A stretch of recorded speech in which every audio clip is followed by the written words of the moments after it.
দেখুন বন্ধুরা, কলা আঁকা কত সহজ। একটি দাগ দিলাম, এর পেছনে ১, ২, ৩টি দাগ। এরপরে উপরে এইভাবে এইটা মিলাই দিব।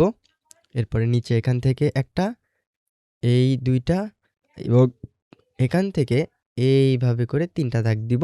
এরপরে নিচে কলার নিচে এইভাবে করে গোল, গোল আঁকবো। এরপরে মাঝখানে একটি করে দাগ দিব। হয়ে গেল আমাদের সুন্দর একটি কলা। এটি রং করলে দেখতে ঠিক এইরকম হবে। এরপরে ইউ লেটার থেকে আমরা একটি ফুল আঁকবো।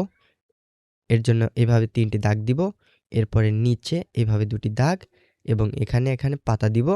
এইভাবে করে এই সাইডেও একই রকম করে পাতা।